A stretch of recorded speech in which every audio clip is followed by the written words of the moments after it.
नहीं प्रभु, नहीं प्रभु।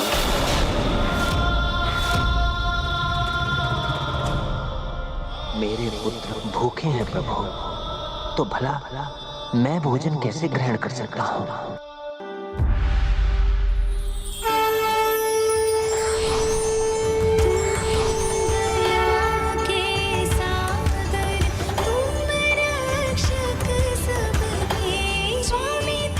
मित्र, परिवार से दूर रहने पर परिवार की चिंता बढ़ जाती है, किंतु तुम्हें मुझ पर विश्वास है ना?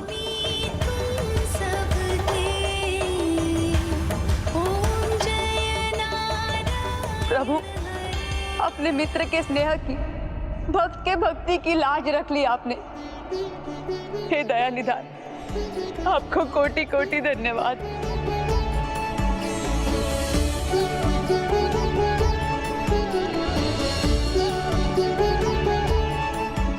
अब तक तो भाभी माँ और बालकों ने भी भोजन कर लिया होगा।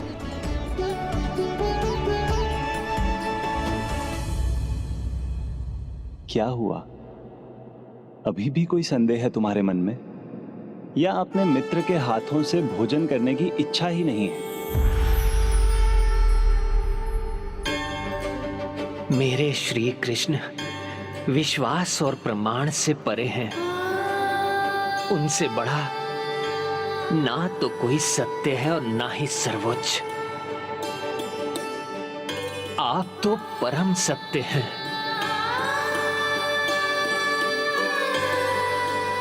तो इस भोजन के सत्य को स्वीकार करो मित्र, भोजन ग्रहण करो।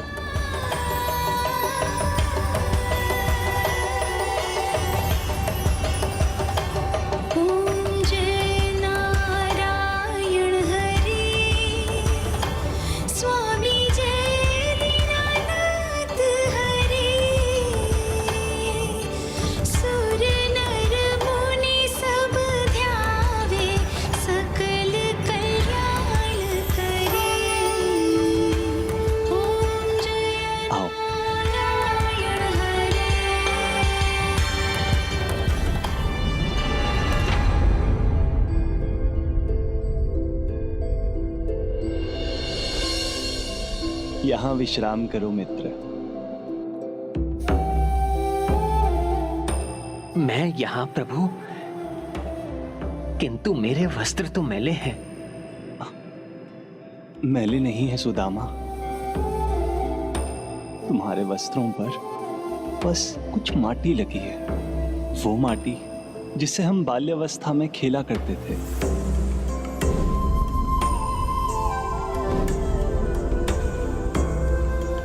आओ बैठो।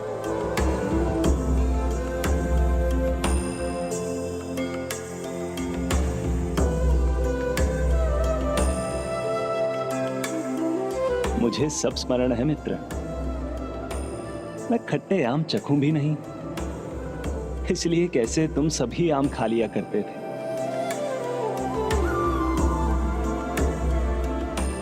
राजा ही नहीं, प्रभु तो स्वयं परमात्मा है, संपूर्ण सृष्टि के पालनहार। फिर भी कितनी सरलता है इनके स्वभाव में। लो, मैं तो स्मृतियों में ही खो गया था, किंतु तुम तो किसी विशेष कारण से ही आए होगे ना? खाली हाथ लौटिएगा नहीं, उनसे सहायता अवश्य मांगिएगा।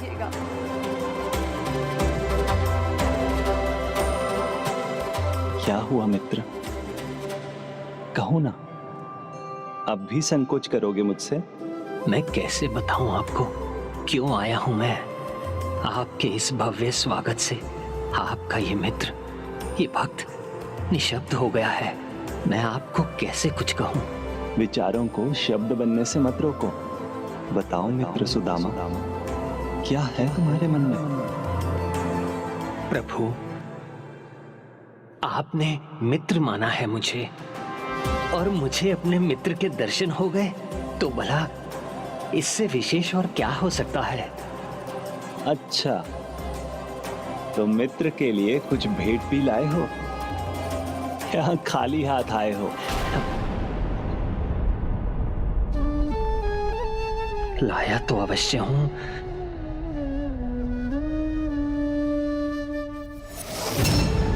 मित्र सुदामा के हाथ आगे बढ़कर रुक क्यों गए? किंतु कैसे दूं मैं? इनके पास तो सब कुछ है, धन संपत्ति। उसके समक्ष मेरे चावल के कुछ दानों का भला क्या मूल्य है? भाभी माँ ने कुछ तो भेजा होगा मेरे लिए। मित्र के लिए मित्र से अधिक क्या भेंट हो सकती है? मैं आया हूं ना, शेष तो है सब आपके पास। तो मेरे जैसा दरिद्र ब्राह्मण यदि कुछ लाता भी तो क्या लाता? अच्छा, तो अपने पीछे ये पोटली क्यों छिपा रहे हो? कुछ नहीं प्रभु, कुछ नहीं। मित्र, अब दे भी दो। सुदामा, दे दो, लाओ। सुदामा, लाओ।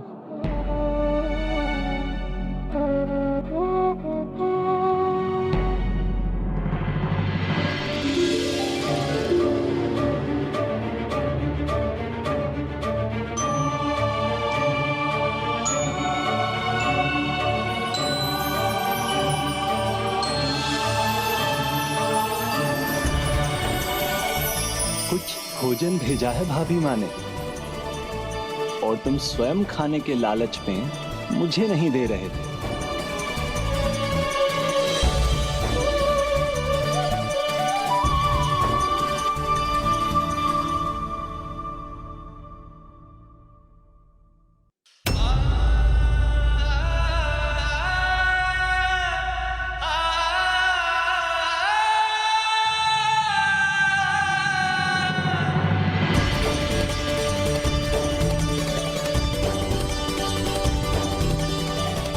देखो रुक्मिणी, क्या भेजा है भाभी माँ ने? चूड़ा।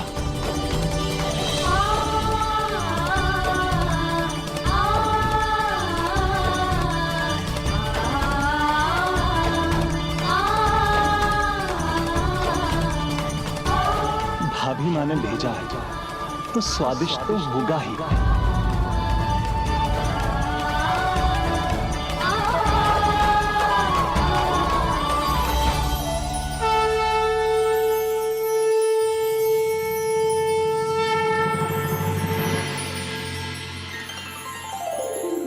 अद्भुत, इस एक निवाले के स्वाद का सुख, आहा, जैसे समूची धरती का सुख एक पल में ही प्राप्त हो गया।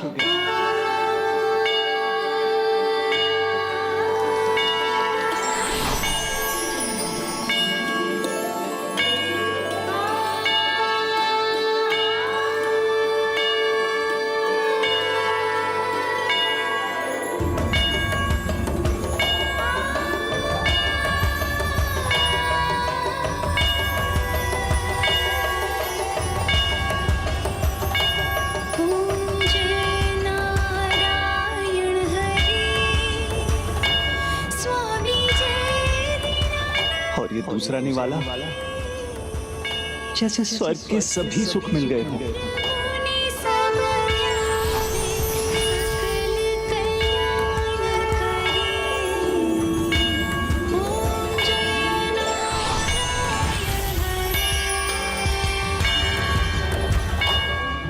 और अभी सुख समाप्त नहीं हुए हैं, अभी और भी है।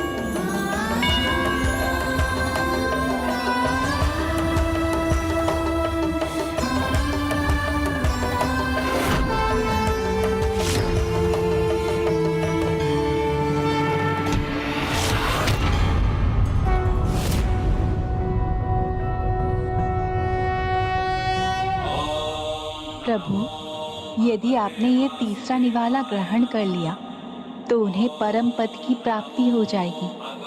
उनके भविष्य का निर्धारण उनके कर्मों द्वारा ही होने दीजिए स्वामी। पहले निवाले में आपने उन्हें धरती के सभी सुख दे दिए और दूसरे निवाले से स्वर्गलोक के ऐश्वर्य। स्वामी, इतना स्वादिष्ट चूड़ा है तो आप मुझे चखने नहीं देंगे? अवश्य प्रिय।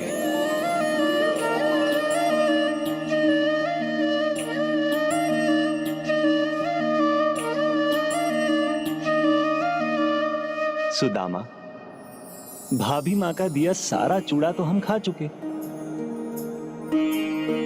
अब तुम तो खाली हाथ ही लौटोगे।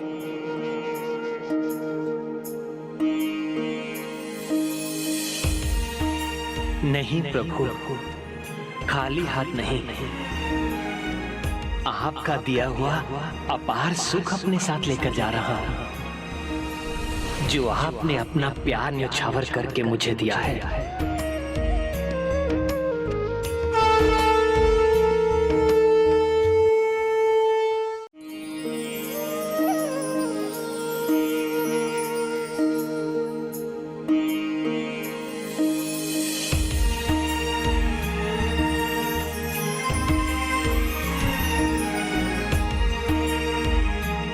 सुदामा, मेरे मित्र,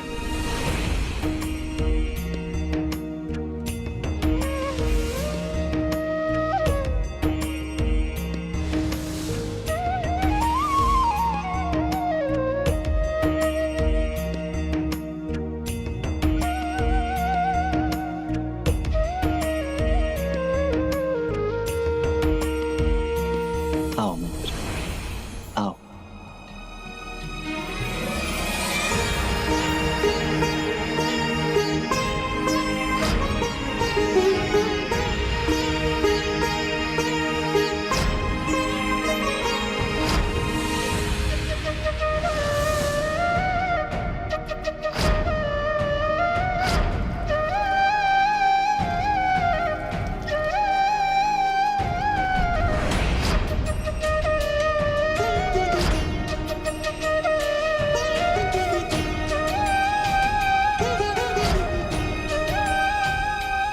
बस अब कुछ ही क्षणों में घर पहुंच जाऊंगा। बालक सुनेंगे द्वारका में कैसा स्वागत हुआ मेरा, तो कितने आनंदित होंगे सभी। और जब ब्राह्मणी ये सुनेंगी प्रभु ने कितने चाव से चूड़ा खाया था, तो वो भी अति आनंदित होंगी। किंतु ब्राह्मणी ने तो कहा था, स्वामी प्रभु के पास खाली हाथ तो जा रहे हैं, खाली हाथ लौटिएगा नहीं, उनसे सहायता अवश्य मांगिएगा। मैं मांग ही लेता तो वो मुझे कुछ देने से मना थोड़ी करते, वैसे बिना मांगे ही दे सकते थे, किंतु संभव है इसलिए नहीं दिया होगा। कहीं सांसारिक सुख पाकर मेरे मन में अहंकार ना आ जाए और मैं प्रभु की महिमा को ना भूल जाऊं। किंतु ये ब्राह्मणी को मैं कैसे समझा सकूंगा?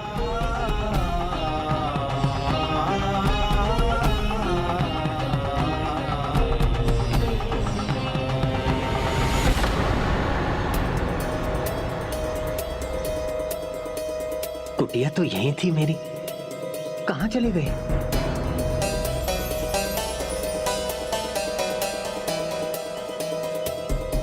ये भवन राजभवन जैसा, ये यहां कैसे? मैं मार्ग भूल तो नहीं गया ना?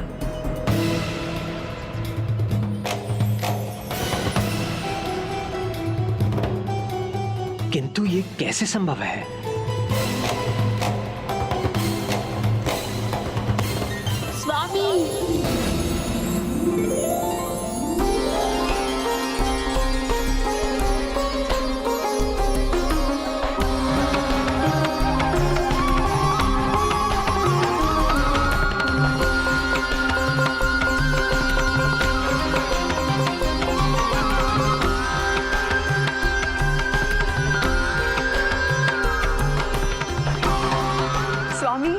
प्रणाम स्वामी। स्वामी देखिए, ये देखिए, सब कुछ मिल गया हमें। स्वामी आपने प्रमाणित कर दिया कि प्रभु आपके मित्र है, उन्होंने खाली हाथ नहीं भेजा आपको। जय श्री कृष्ण, जय श्री कृष्ण। जय श्री कृष्ण। हे प्रभु, आप परम सत्य हैं। जय श्री कृष्ण, जय श्री कृष्ण। और ये सब संभव हुआ केवल और केवल प्रभु श्री सत्यनारायण के व्रत और पूजा के कारण। सर्वप्रथम मुझे सुख और समृद्धि की प्राप्ति हुई। गोलोक में परम प्रभु श्री कृष्ण का सानिध्य मिला। और फिर मेरे प्रभु की कृपा यहीं नहीं रुकी, स्वयं उन्होंने मेरा ऐसा सत्कार किया जिसकी तुलना किसी से नहीं की जा सकती, किसी से नहीं। हे प्रभु, आपने तो अपने इस भक्त का जीवन धन्य कर दिया। धन्य होंगे वो सभी जो सदा धर्म पथ पर चलकर सत्कर्म करेंगे और सत्यनारायण व्रत और कथा उनका मुझ तक पहुंचने का माध्यम बनेगा। उन्हें सुदामा जी और उनके परिवार के समान सदा समृद्धि प्राप्त होगी। प्रभु भक्त शतानंद और श्री कृष्ण मित्र सुदामा की कथा से ये सीख प्राप्त होती है कि अपने प्रभु को प्रसन्न करने के लिए जिस भी रूप में हो, कठोर तप हो अथवा सरल भक्ति, प्रभु के प्रति निष्ठा और उन पर विश्वास होना चाहिए। उनके प्रति सेवा भाव होना चाहिए। भक्त का प्रेम प्रभु को भी प्रेममयी बना देता है और भक्ति, प्रेम, निष्ठा में स्पर्धा नहीं होती। स्वामी,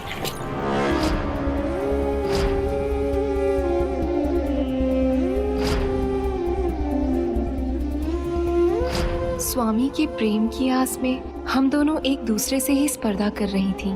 किंतु जहाँ विश्वास है वहीं प्रेम का निवास है। ये हम भूल गए। प्रभु का ध्यान अपनी ओर आकर्षित करने के लिए क्या क्या नहीं करने लगी। किंतु इस प्रसंग से मिलने वाली एक और सीख है। सुदामा जी की कथा से जुड़ी हुई एक और अद्भुत कथा है। कैसी कथा? वो कथा जिसमें एक साधारण लकड़हारा भी अपने विश्वास के बल पर राजा के पद पर पहुंच गया। और इतना ही नहीं, उसे प्रभु श्री हरि के चरण स्पर्श करने का अवसर भी प्राप्त हुआ।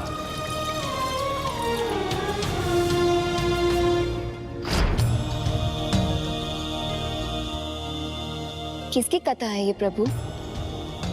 क्या वो भी यही है हमारे बीच कैलाश में? ये कथा है गुहाराज केवट के पूर्व जन्म की और आपको ये कथा उनके मुख से ही सुननी चाहिए।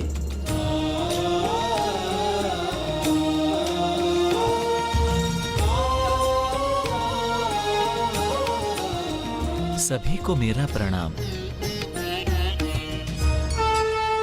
श्री सत्यनारायण भगवान की जय। जय। अपने पूर्व जन्म में मैं एक साधारण लकड़हारा था जो वन से सूखी लकड़ियां काट कर लाता था और उसी से मेरा जीवन यापन होता था। पर कभी कभी मेरे लिए इतना पर्याप्त नहीं होता था और मैं कठिनाई में पड़ जाता था।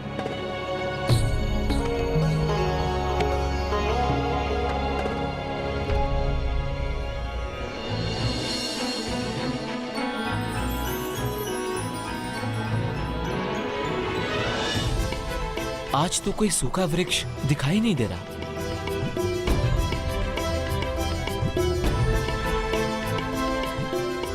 वहां एक वृक्ष सूखा हुआ लग रहा है।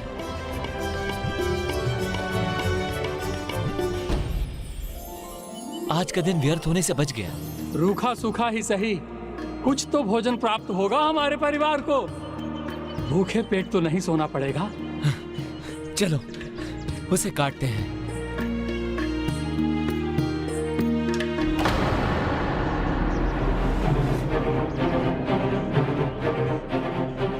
क्या हुआ मित्र, तुम रुक क्यों गए? इस वृक्ष को अभी हम काट नहीं सकते। ये पूर्ण रूप से सूखा नहीं है, इसमें अभी भी जीवन शेष है।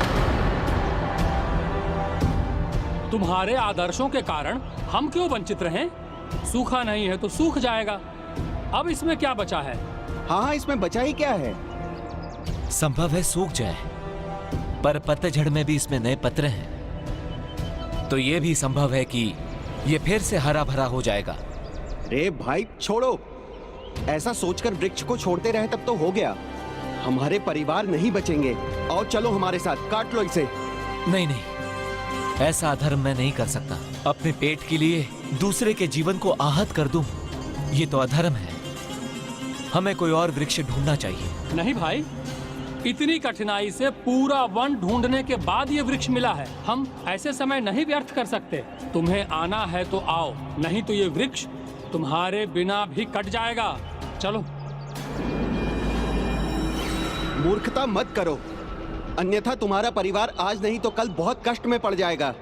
अरे अपना नहीं तो उनका तो विचार करो। और चलो आ जाओ हमारे साथ।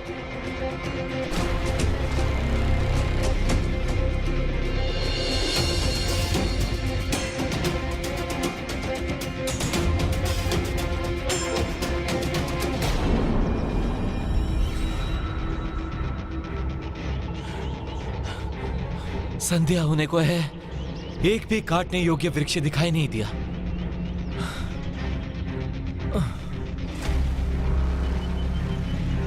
हे प्रभु, प्यास भी लगी है। कुछ नहीं तो पीने के लिए जल ही मिल जाए।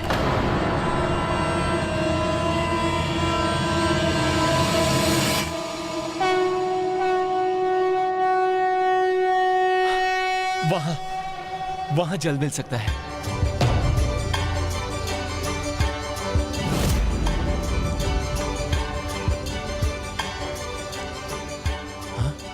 वहां तो बस एक जीर्ण शीर्ण कुटिया हुआ करती थी, अब वो इतने भव्य भवन में कैसे बदल गई?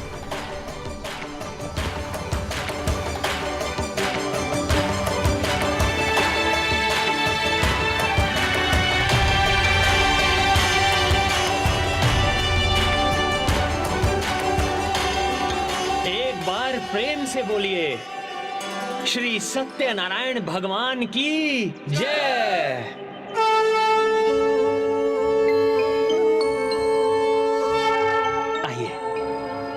आप सब प्रसाद ग्रहण कीजिए।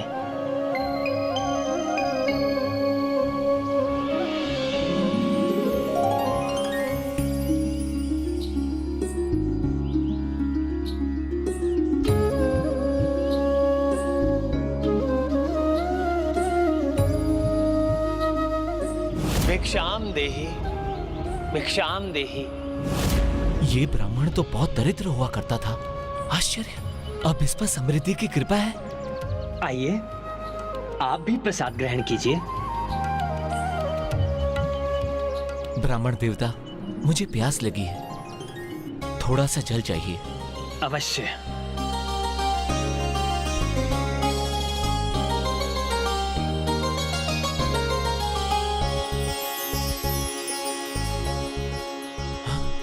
गृह स्वामिनी के हाथों में स्वर्ण का पात्र। लीजिए, जल लीजिए।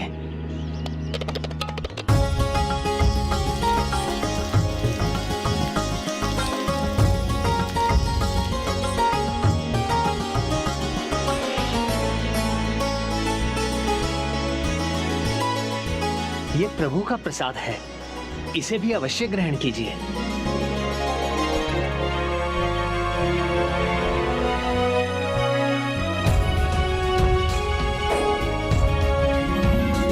इसे बांध क्यों रहे हैं? आप थके हुए लग रहे हैं, भूख भी लगी होगी। यहीं बैठकर खा लीजिए। वो घर पर मेरे वृद्ध माता पिता हैं। उनके बिना मैं ये प्रसाद ग्रहण नहीं कर सकता। ये प्रसाद उनके साथ भी बांट लूंगा। हाँ हाँ, उनके लिए और ले जाइए। आश्चर्य, जिनके पास कुछ नहीं था आज वो इतने धनवान कैसे बन गए?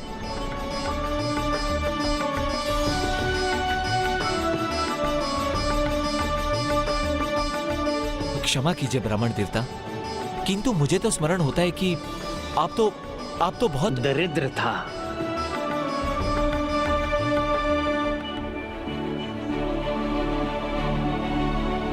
किंतु प्रभु सत्यनारायण की कृपा से मुझे दरिद्रता से मुक्ति मिल गई।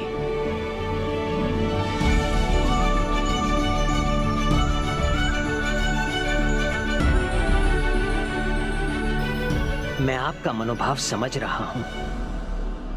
आप भी प्रभु सत्यनारायण की पूजा और व्रत कीजिए।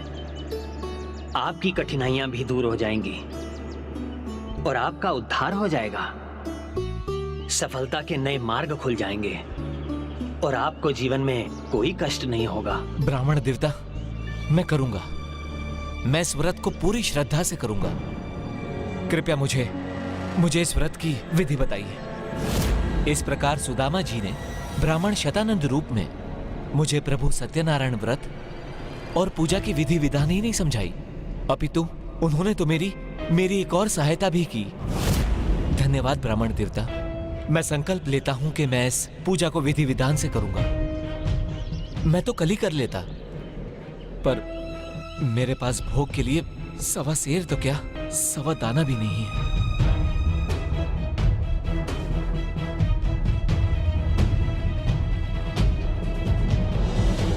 प्रभु श्री हरिनारायण हमारी सहायता अवश्य करेंगे। मैं उन पर विश्वास भंग नहीं होने दूंगा। आज आपके भक्त के पास आपको जल चढ़ाने के सिवाय और कुछ नहीं है। कृपा करके इसे स्वीकार कीजिए। रुकिए।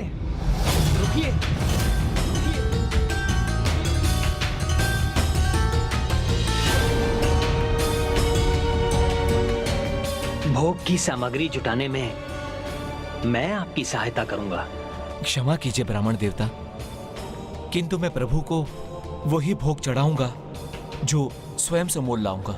उचित है। एक सूखा वृक्ष तो काट सकते हैं ना आप। मेरे भवन के पीछे है।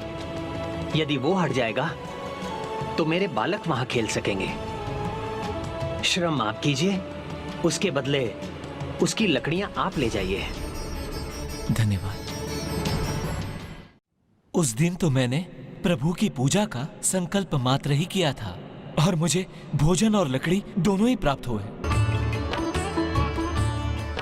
और अगले ही दिन मैंने अपने परिवार और मित्रों के साथ मिलकर प्रभु सत्यनारायण का व्रत किया, उनकी कथा का श्रवण किया।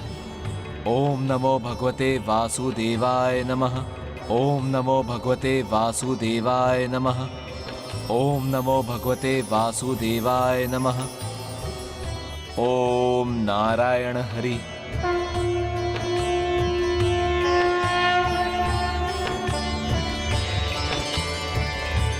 बोलो सत्यनारायण भगवान की। ओम जय नारायण हरि। स्वामी जय दीनानाथ हरि। और वहीं से मेरा भाग्य बदलने लगा। मुझे सूखे वृक्ष मिलने लगे।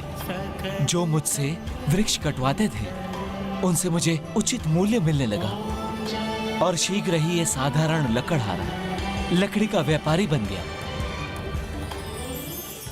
किंतु तब भी मैं प्रति माह नियमित रूप से पूजा और व्रत करता रहा, जिसके परिणाम स्वरूप मेरा जीवन तो सफल हुआ ही। और उसके बाद भी प्रभु सत्यनारायण की कृपा से अगले जन्म में मैं गुहाराज बना और इस प्रकार मैंने प्रभु की दया से अपना जीवन सार्थक किया। गुहाराज यानी वो केवट जिसे न केवल प्रभु श्री राम के दर्शन का सौभाग्य प्राप्त हुआ, अपितु साथ ही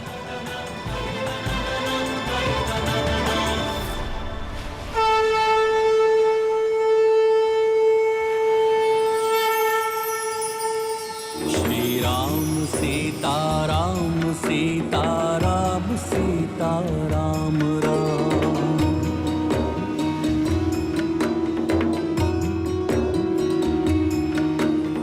वीर है रघुवीर है रणधीर मेरे राम है। दीन बंधु कंज लोचन कोटि उनके नाम है। राम सीता राम सीता राम सीता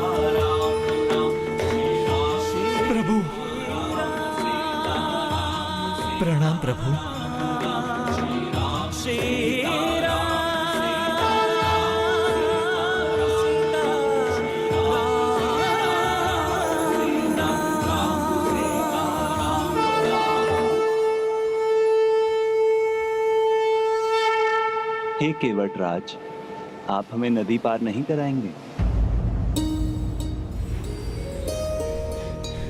हे प्रभु, एक साधारण सा केवट आपकी आज्ञा को कैसे अस्वीकार कर सकता है? आपके चरण कमल पड़ने से मेरी नौका का, मेरा जीवन, सभी का उद्धार हो जाएगा।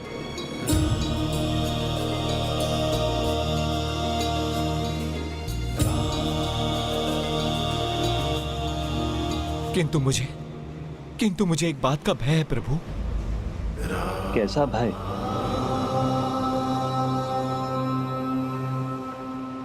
जिस प्रकार आपके चरण धूलि का स्पर्श करते ही एक शिला देवी अहिल्या श्राप मुक्त होकर अपने मूल रूप में आ गई थी, उसी प्रकार आपके चरण धूलि का स्पर्श करते ही मेरी नौका ना बदल जाए।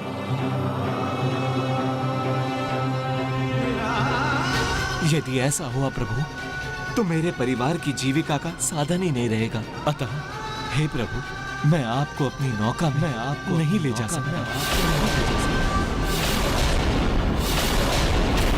प्रभु, जिस प्रकार आपके चरण धूलि का स्पर्श होते ही एक शिला देवी अहिल्या श्राप मुक्त होकर अपने मूल रूप में आ गई थी, उसी प्रकार आपकी चरण धूलि का स्पर्श होते ही मेरी नौका ना बदल जाए। यदि ऐसा हुआ प्रभु, तो मेरे परिवार की जीविका का साधन ही नहीं रहेगा। अतः हे प्रभु, मैं आपको अपनी नौका में नहीं ले जा सकता। इसलिए प्रभु, मुझे आपके चरण धोने की अनुमति दीजिए।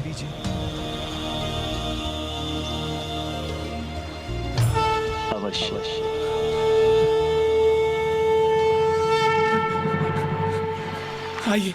आइए प्रभु, आइए।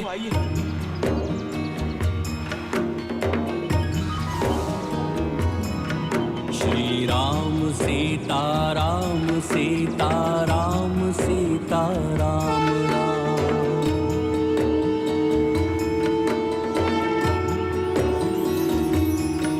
श्री राम सीता राम सीता राम सीता राम राम।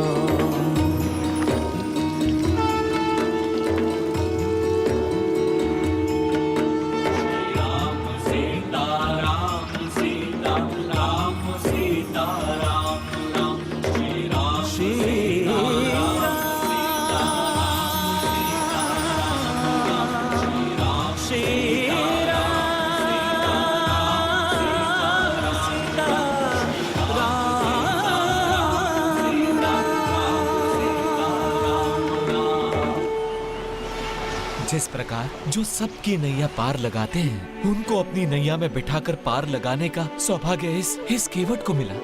और ये सब प्रभु सत्यनारायण के व्रत और पूजा का ही परिणाम था, जो मेरे लोक और परलोक दोनों सुधर गए। प्रभु श्री राम के पांव पखारने के पुण्य के कारण मुझे सदा सदा के लिए वैकुंठ में रहने का सौभाग्य प्राप्त हुआ।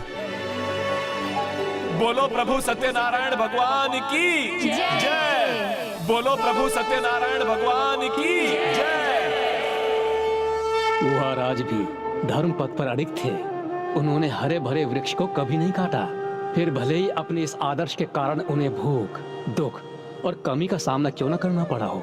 इसलिए इनकी कथा से ये सीख मिलती है कि आदर्शों की परीक्षा कठिन समय में ही होती है, और ऐसे समय में जो धर्मोचित चुनाव करते हैं उन्हें भगवान का आशीर्वाद प्राप्त होता है। मेरे कारण परिवार में सौहार्द बना रहेगा, ये तो मेरा भी आदर्श है। किंतु दीदी के साथ स्पर्धा करने में मैं अपना ही ये आदर्श भंग कर रही थी।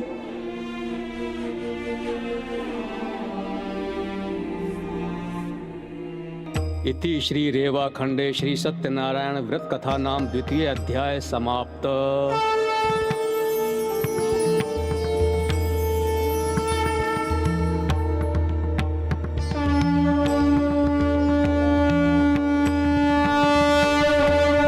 हृदय से बोलिए श्री सत्यनारायण भगवान की जय। श्री सत्यनारायण भगवान की जय।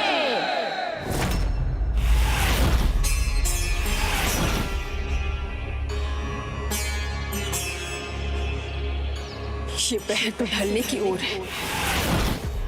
अब तक तो आधी पूजा भी समाप्त हो चुकी होगी। अभी भी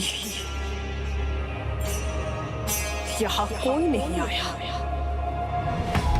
मुझे निमंत्रण देने के लिए।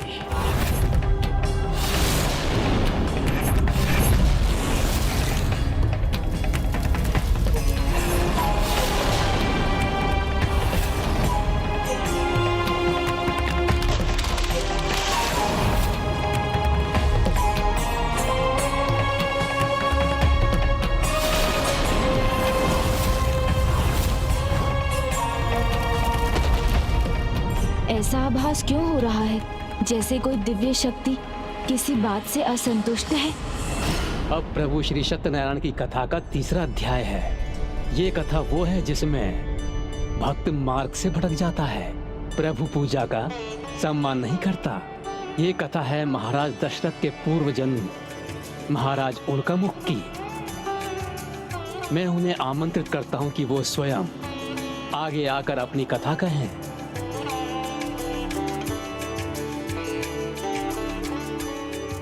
प्रणाम प्रभु। मैं पूर्व जन्म में राजा उल्कामुख था। प्रभु सत्यनारायण में मेरा अटूट विश्वास था।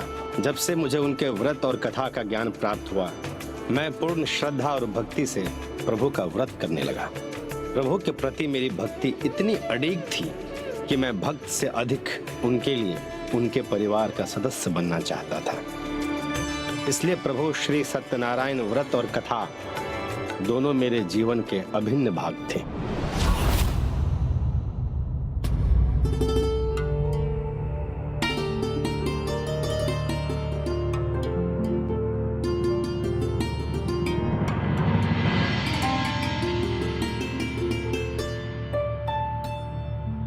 क्या हुआ मंत्रीवर? महाराज, कल एकादशी का अवसर है। जम्बूद्वीप के सभी राजा महाराजा एक बड़े उत्सव का भाग बनने वाले हैं। आप भी उसमें आमंत्रित हैं। किंतु मैं उसका भाग नहीं बन सकता। क्षमा कीजिए महाराज, किंतु मंत्री होने के नाते ये मेरा कर्तव्य है कि मैं आपको सुझाव दूं। ऐसे उत्सव से अन्य राजाओं से मित्रता के संबंध स्थापित होते हैं, व्यापार में प्रगति होती है। किंतु प्रभु श्री सत्यनारायण का व्रत करना तो मेरा नियम है। कल एकादशी के अवसर पर मैं इस नियम को कैसे भंग कर सकता हूँ? महाराज, जो आप नियम से करते हैं वो एक बार भंग कर भी दिया तो प्रभु आपसे क्रोधित नहीं होंगे। किंतु अपने राज्य की शक्ति, धन संपत्ति बढ़ाने का ये अवसर आपको कदापि नहीं गंवाना चाहिए।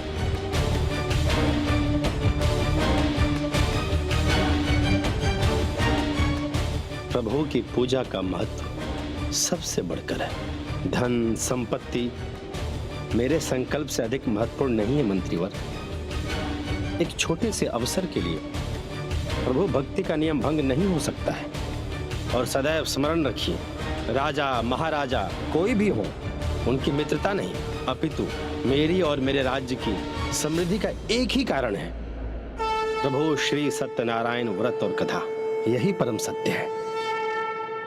इसलिए आप पूरे सम्मान के साथ मेरी अस्वीकृति उन्हें भेज दीजिए।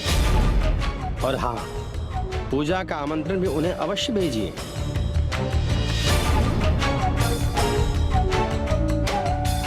हरिओम नारायण हरि।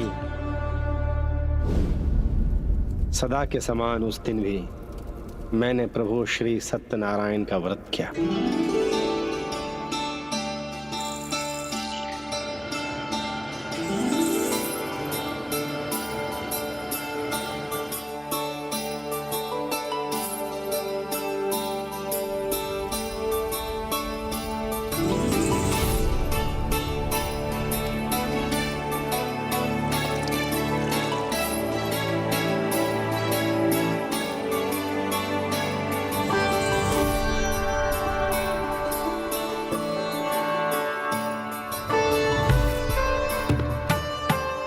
और फिर हर माह के समान मैंने प्रभु श्री सत्यनारायण पूजा के लिए आसन ग्रहण किया।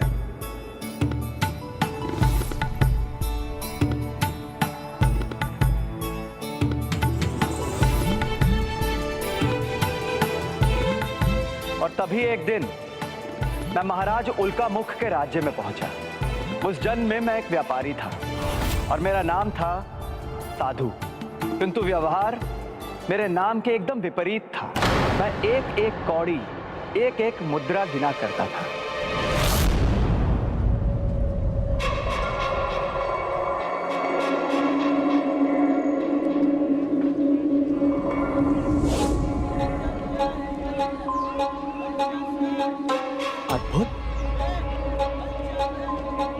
अद्भुत। इस राज्य में तो सबके सब, सारी प्रजा समृद्ध है। बहुमूल्य वस्त्र, आभूषण, दरिद्रता तो लेश मात्र भी नहीं। स्वामी, हाँ, नियत स्थान पर पहुंच गए। हाँ, उचित है।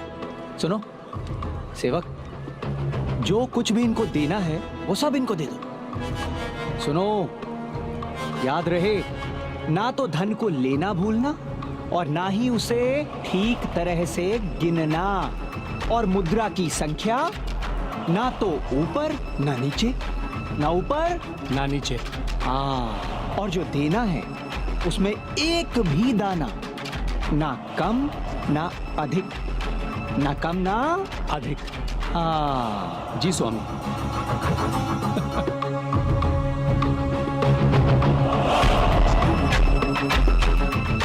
अद्भुत है ये राज्य। जब भी यहाँ आता हूँ, यहाँ की समृद्धि को और अधिक बढ़ा हुआ पाता हूँ। निश्चित ही हमें अपने व्यापार को यहाँ और अधिक बढ़ाना चाहिए। स्वामी, हाँ, जैसा आपने कहा था बिल्कुल वैसा ही किया। बहुत बढ़िया। विक्रय सामग्री उचित मात्रा में तो थी ना? हाँ हाँ स्वामी, बस 1.25 सेर ही अधिक था।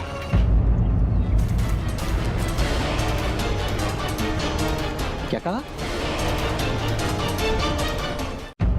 क्या कहा? 1.25 सेर ही अधिक था।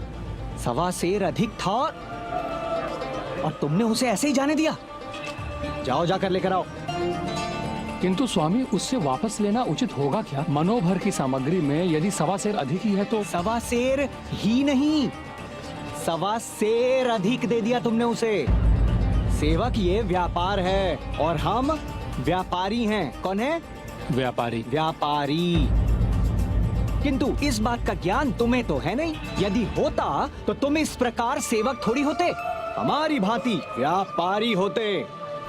स्मरण रहे, व्यापार का मात्र एक ही नियम होता है। व्यापार में ना तो कुछ अधिक ना कम। याद रहेगा? जी स्वामी। तो लेकर आओ। आपने उचित कहा, व्यापार में बही खाता मिलना चाहिए। एक एक पाई गिन के देनी चाहिए। ये लीजिए आपकी मुद्राएं, लीजिए।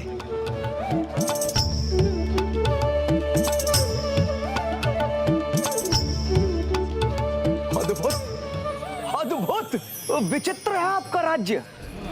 आपके राज्य में आकर व्यापार करने का आनंद ही कुछ और आता है। ना तो कोई भी व्यक्ति यहाँ मोल भाव करता है और ना ही धन देने में आनाकानी। एक बात बताइए, आप लोगों की समृद्धि का रहस्य क्या है? चलो चलो, महाराज ने बुलाया है। चलो चलो चलो चलो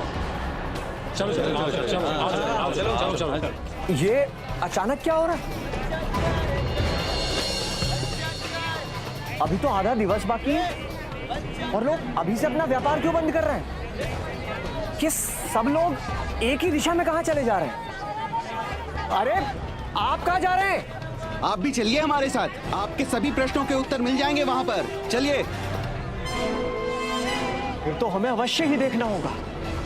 सेवक चलो। किंतु स्वामी, अभी हमें दूसरे नगर भी तो जाना है। अरे मूर्ख, हम व्यापारी हैं और हम केवल उसी नगर में और उसी दिशा में जाते हैं जहां हमें हमारा लाभ दिखाई देता है, और इस समय हमारा लाभ केवल उसी दिशा में। चलो। बोलिए श्री सत्यनारायण भगवान की जय। बोलिए श्री सत्यनारायण भगवान की जय। बोलिए श्री सत्यनारायण भगवान की जय। बोलिए श्री सत्यनारायण भगवान की जय। ये तो राजा है। किंतु ये साधारण वस्त्रों में? ऐसा प्रतीत हो रहा है ये कुछ बांट रहे हैं। बोलिए श्री सत्यनारायण भगवान की। कहीं धन तो नहीं? स्वामी यहाँ आ गए, सब कुछ देख लिया, कुछ भी विशेष नहीं है, फिर भी पंक्ति में लग गए। अब देर नहीं हो रही है क्या? अरे मूर्ख, वो देखो, जीवन में जब भी बिना मोल दिए कुछ मिल रहा हो तो उसे चुपचाप समेट लेना चाहिए। हो सकता है कि ये राजा जो प्रजा को बांट रहे हैं, इसी में समृद्धि का रहस्य छुपा हो। तुम पंक्ति में आ जाओ।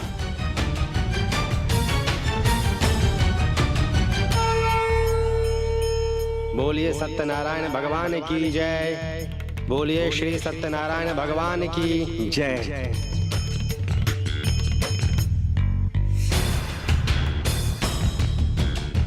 बोलिए श्री सत्यनारायण भगवान की जय।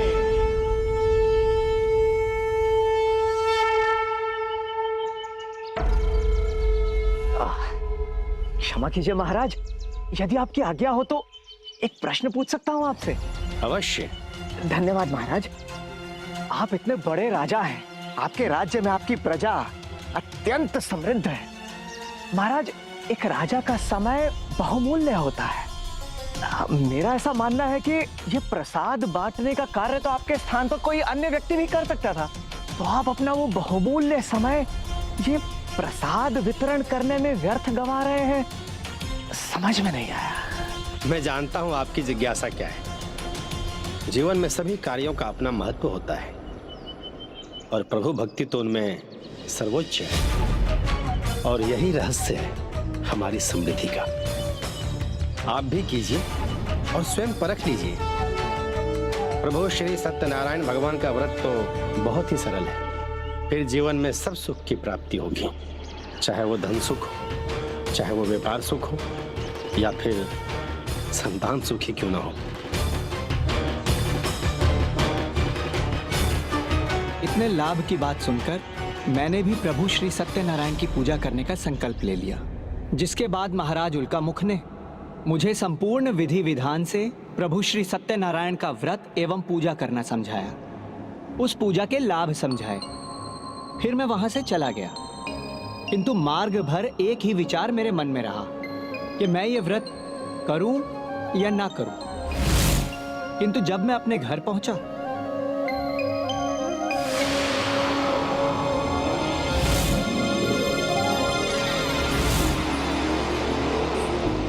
स्वामी, आप आ गए? आप थके होंगे, आप आसन ग्रहण कीजिए, मैं आपके लिए पूरी और खीर बना देती हूँ। नहीं नहीं देवी, पूरी और खीर की क्या आवश्यकता है? हमें तो आपके हाथ का बनाया हुआ साधारण भोजन भी उतना ही प्रिय है, दाल एवं भात। और वैसे भी खीर पूरी में तो कितना कुछ अधिक व्यय हो जाता है। ऐसे पकवान तो मात्र त्योहार पर ही भाते हैं। व्यय की चिंता आप क्यों करते हैं स्वामी? प्रभु का दिया तो हमारे पास सब कुछ है। ये क्या कह रही हैं देवी आप? कहाँ है हमारे पास सब कुछ?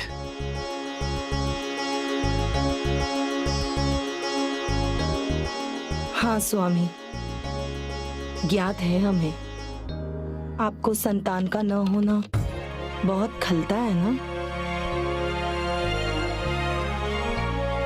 देवी, आप निराश ना हो, और याद रहे, निराशा में भी आशा के बीज छुपे होते हैं। मुझे एक उपाय मिला है देवी, और उस उपाय से हमें न केवल संतान सुख बल्कि समृद्धि के सभी सुख प्राप्त हो जाएंगे। ऐसा क्या उपाय है स्वामी?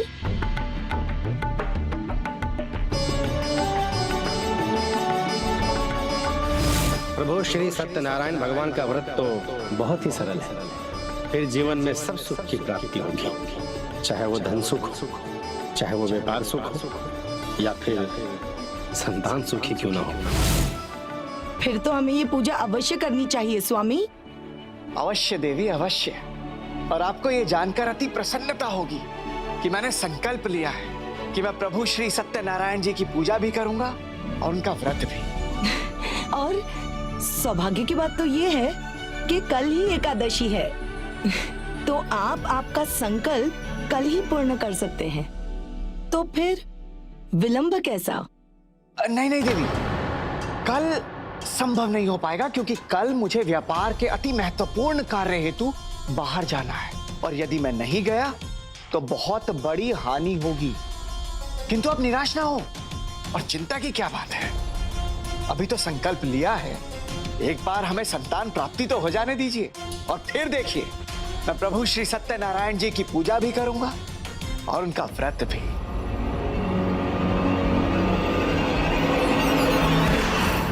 कर्म से पहले फल की कामना करना क्या उचित है स्वामी?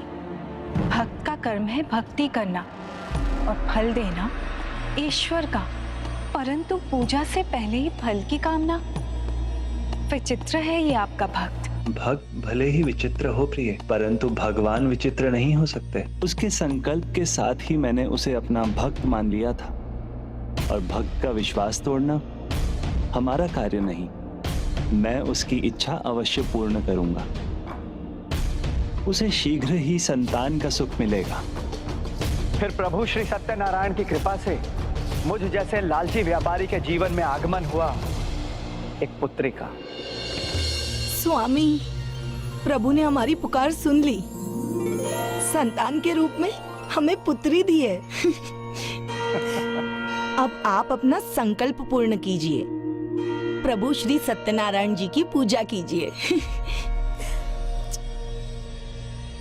प्रिय, मैं प्रभु श्री सत्यनारायण जी की पूजा कर तो लूं, किंतु मेरे विचार में कार्य को पीछे छोड़कर प्रभु की पूजा आराधना करने में भला कैसी बुद्धिमानी। पहले ही हमारी पुत्री के जन्म के कारण कई दिनों तक मैं अपने कार्य पर नहीं जा पाया। अब यदि कल भी नहीं गया तो हमारे कार्य में बहुत बड़ी हानि होगी। प्रिय, हमारी पुत्री के नामकरण के पश्चात हम सत्यनारायण की पूजा एवं उनका व्रत अवश्य करेंगे।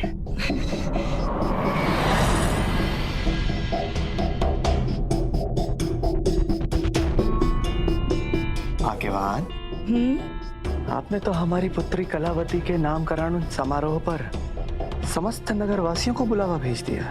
क्यों ना बुलाती, ऐसा अवसर जीवन में बार बार कहाँ आता है। और अब तो नामकरण भी हो गया है हमारी पुत्री कलावती का। तो अब इस एकादशी पर आप प्रभु सत्यनारायण व्रत अवश्य कीजिए और पूजा में सभी को आमंत्रित कीजिए। अरे नहीं नहीं नहीं भाग्यवान, ये क्या कह रही हैं आप? कृपा करके ऐसा ना कहें।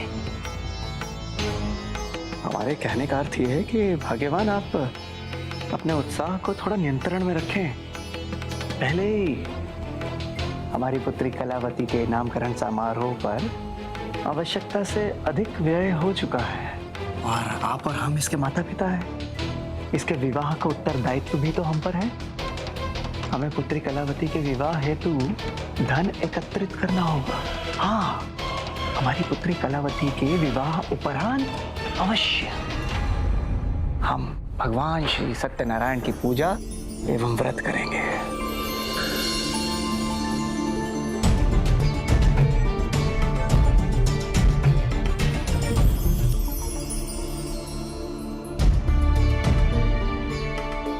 और इसी प्रकार लालच में अपना धन बचाने के लिए मैं प्रभु श्री सत्यनारायण का व्रत टालता गया। मैं अपने शब्दों का मान नहीं रख रहा था, स्वयं अपने ही लिए हुए संकल्प का अपमान कर रहा था, अपने दायित्वों से मुकर रहा था।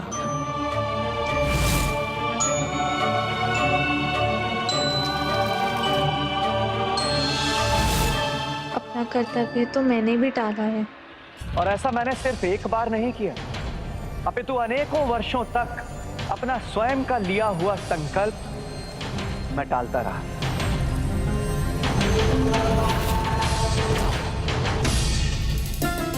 पहले मैं स्वामी की शैया तैयार कर दूं, उसके बाद अवश्य तुम्हें जल दूंगी। साधारण ही सही, किंतु मैंने अपना ही लिया वचन भंग तो किया ही, वो भी मात्र वल्ली से स्पर्धा के कारण। प्रभु श्री सत्यनारायण की कृपा से मेरी पुत्री का विवाह हुआ। मुझे एक योग्य जमाई मिला।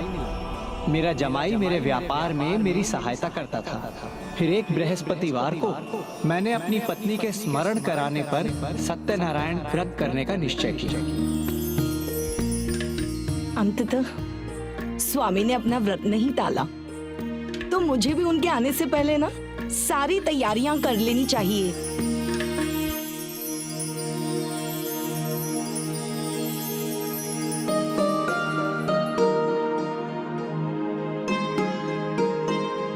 पिताजी, इस व्यापार में हमें बहुत लाभ होगा।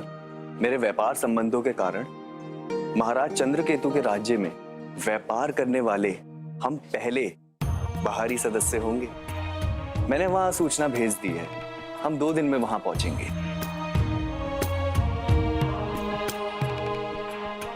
बस प्रभु भी अपने स्थान पर है और सारी व्यवस्था एकदम ठीक हो गई। मैं शीघ्र प्रसाद बना लेती हूँ। और हाँ, पुत्री कलावती, वो तो सभी को न्योता देने चली गई होगी। मैं शीघ्रता करती हूँ। पिताजी, आप भी तैयार हो जाइए। मैं सभी को प्रभु श्री सत्यनारायण पूजा के लिए आमंत्रित करने जा रही हूँ। पुत्री, ठहरो। कोई आवश्यकता नहीं है अन्य लोगों को यहाँ आमंत्रित करने की। किंतु क्यों स्वामी? आपने कलावती को जाने से क्यों रोका? श्री सत्यनारायण जी की पूजा और विधि के अनुसार ये पूजा तो सारे सगे संबंधी और परिचितों के साथ ही की जाती है ना? भाग्यवान, आपने जो अभी कहा वो सर्वथा उचित है, किंतु जमाई राजा। जी पिताजी। ये हमारे व्यापार के लिए एक सुनहरा अवसर है और हमारा ऐसा मानना है कि हमें इस अवसर का पूर्णतः लाभ उठाना चाहिए। हमें शीघ्र ही व्यापार के लिए बाहर प्रस्थान करना होगा। हम भी तो देखें कि महाराज चंद्रकेतु के राज्य में हमें इस बार व्यापार में कितना लाभ होता है। किंतु स्वामी, आप तो आज श्री सत्यनारायण जी का व्रत करने वाले हैं और मैंने तो सारी तैयारी भी कर दी है।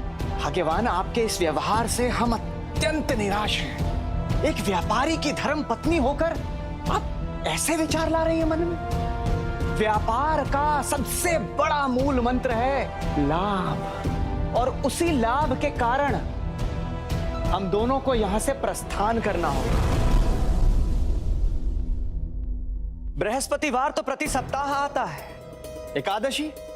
एकादशी प्रति माह आती है, और व्रत का क्या है, वो तो कभी भी हो जाएगा। किंतु देवी, यदि एक बार ये व्यापार का सुनहरा अवसर छूट गया ना, तो पुनः प्राप्त नहीं होगा। जमाई राजा। जी पिताजी। आप नौका शीघ्र तैयार कीजिए, हम प्रस्थान करेंगे। ठीक है पिताजी।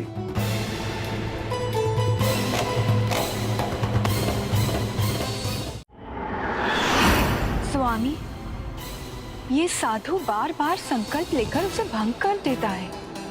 वर्षों से इसका यही आचरण देख रही हूँ मैं। जिस प्रकार ये अपने व्यापार में बात बनाकर ग्राहकों को उलझाता है, वही अपने संकल्प के साथ कर रहा है। अपने शब्दों से पीछे हटना देवी सरस्वती का अपमान है, और गृह लक्ष्मी के साथ अपमानजनक शब्दों का प्रयोग करना स्वयं आपका अर्थात देवी लक्ष्मी का अपमान है। संसार में प्रत्येक व्यक्ति को समय आने पर अपने कर्मों का फल भुगतना ही पड़ता है, और अब व्यापारी साधु तो स्वयं अपने अनिष्ट को न्योता दे चुका है। तुमने उचित कहा था पुत्र, इस बार अनुमान से अधिक लाभ हुआ है हमें। हमारी ये यात्रा सफल रही। क्या रही? सफल रही। आओ। किंतु पिताजी, अब तक तो हमें घर पहुंच जाना चाहिए था। माँ और कलावती चिंतित हो रही होंगी। अरे पुत्र, तुम चिंतित क्यों हो रहे हो? ये व्यापार है। क्या है? व्यापार। और व्यापार में देर सवेर होता रहता है। अब यदि इस बात का ज्ञान उन दोनों को होता, तब तो जाके कहीं वे दोनों समझती, लेकिन दोनों की दोनों ना समझ है। जब देखो एक ही रट लगाए रहती है, सत्यनारायण पूजा की और सत्यनारायण कथा की। अब तुम स्वयं देख रहे हो कि व्यापार आदि कार्यों में पूजा पाठ आदि का समय मिलता ही कहाँ है भला। और व्यापार में मुनाफा ही सर्वोपरि है। क्या है? मुनाफा ही सर्वोपरि है। हाथ लगाओ। आओ पुत्र।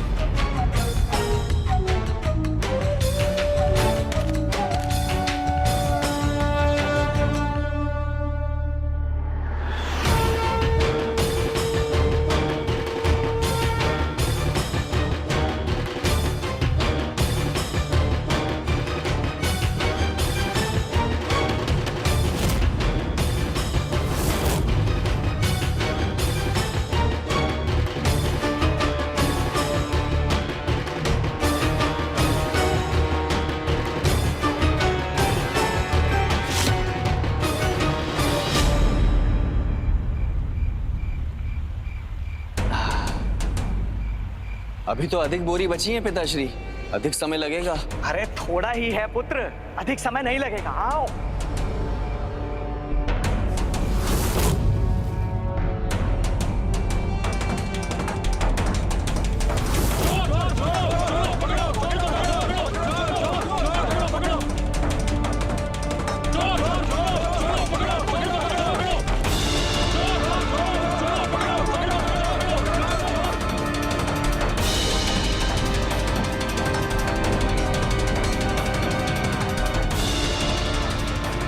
ये संदूक कितना भारी है। हाँ, उठाते उठाते सांस फूल गए।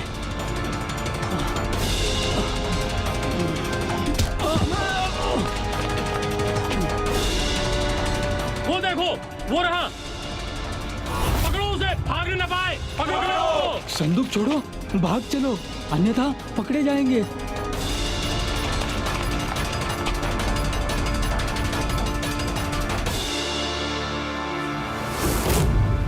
संदूक? ये संदूक किसका है पिताश्री?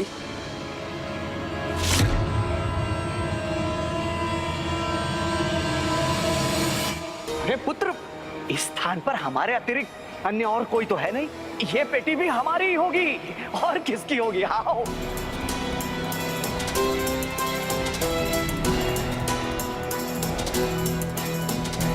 संभाल के पुत्र। हाँ पिताश्री।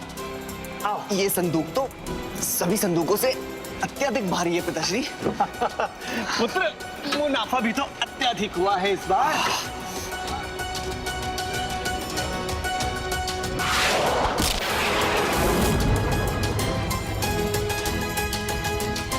पकड़े गए चोर। ये चलो इन्हें महाराज के पास।